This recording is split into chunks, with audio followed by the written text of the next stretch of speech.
The Witch of Endor is a character shrouded in mystery and fascination.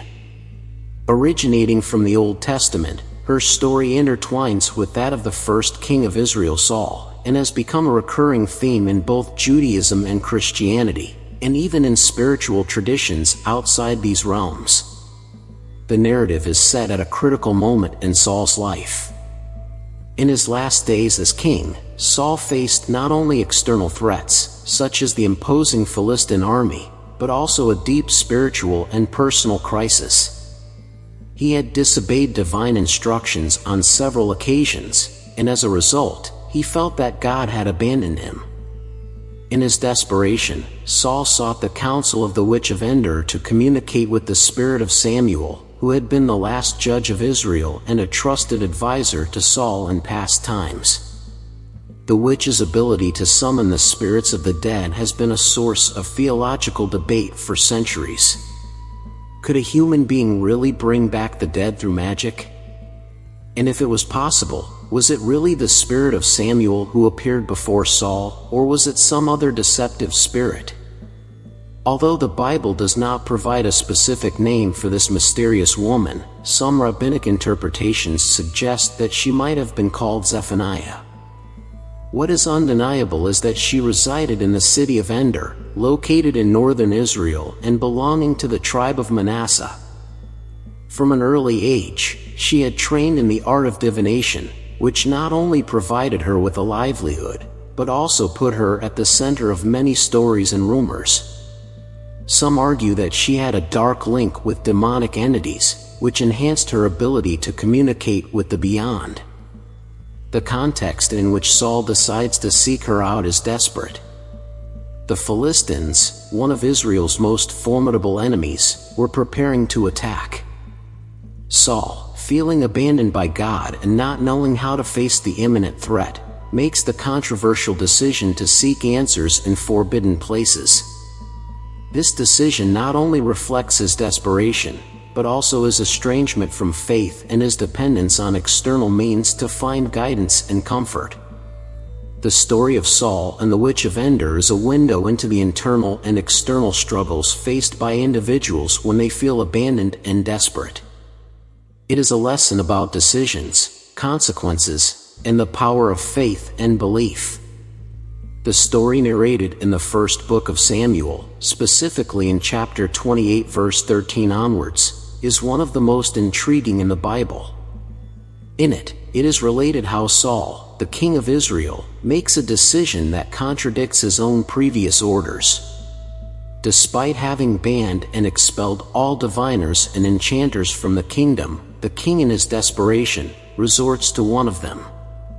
The plot thickens when Saul decides to disguise himself and visit this diviner at night, accompanied by two men. He asks her to invoke Samuel, the deceased prophet and last judge of Israel. The diviner, unaware that he was the king, reminds him that Saul had banished people like her. However, the king, assuring that he would not harm her, asks her to continue with the ritual. What follows is a moment of great tension.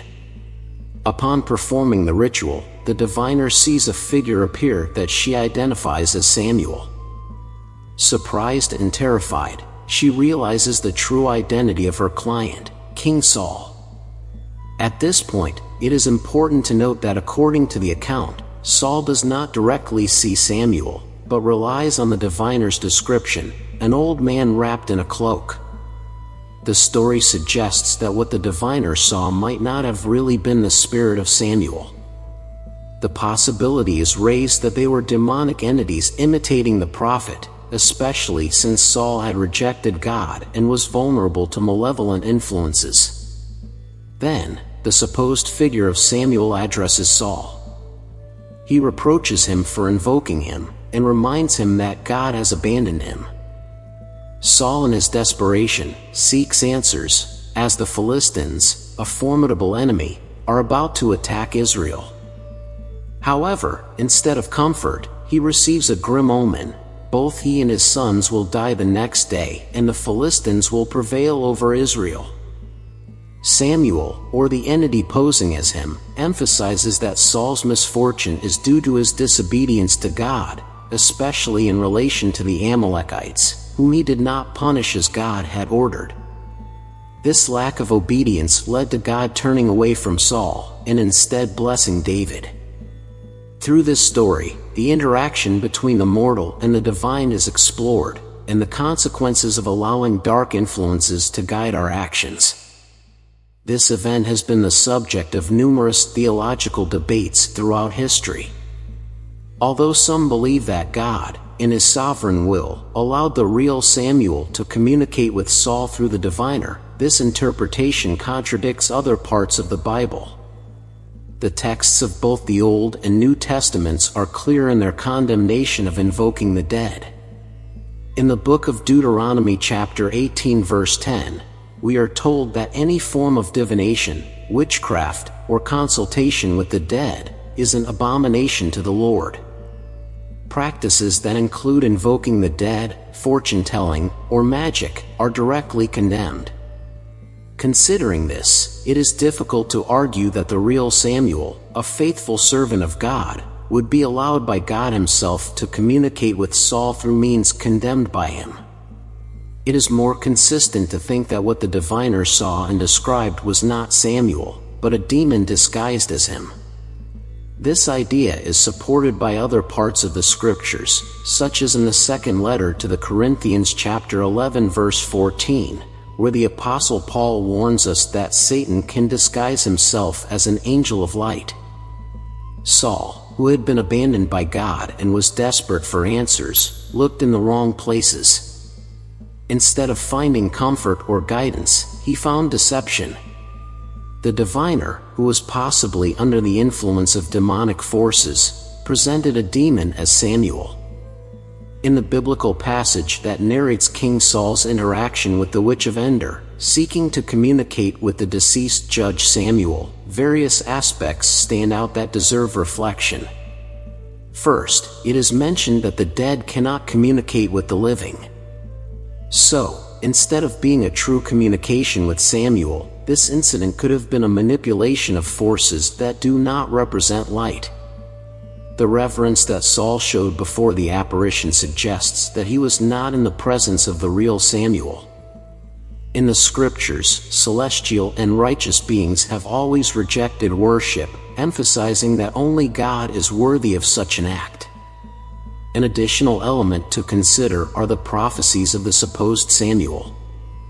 These not only lacked accuracy, as in the case of the prediction of Saul's and his son's death, but also seem to be at odds with other biblical aspects.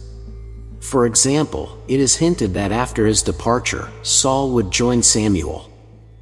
But considering Saul's path, especially his final decision and his rejection of following divine teachings, this seems unlikely. Saul's tragic outcome is due to a series of decisions he made throughout his life. These actions, from disobeying divine guidelines to consulting a diviner, had consequences. It is a clear reminder of the importance of following divine will and not seeking answers outside of divine guidance. Saul's story highlights the essentiality of obedience and the danger of straying from the path established by the divine. Saul sought a word from God through the prophets, but found silence due to his unrepentant heart. It would be contradictory to think that God, being consistent with his character, would allow Saul to receive his word through a diviner. The imprecise nature of the predictions received aligns more with the characteristics of deception, where truth is mixed with falsehood to create confusion. God is a being of absolute truth. It is essential to remember that invoking the dead or trying to predict the future through non-divine means is neither beneficial nor backed by divine will.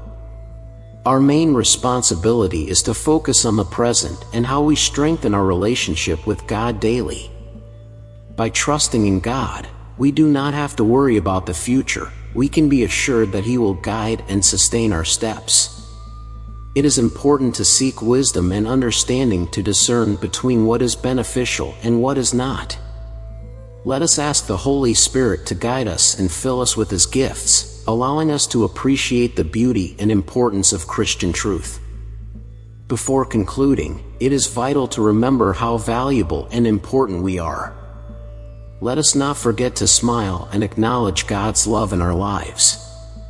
With these thoughts in mind, we hope you find inspiration and blessings on your spiritual journey. Until next time, and may God bless you.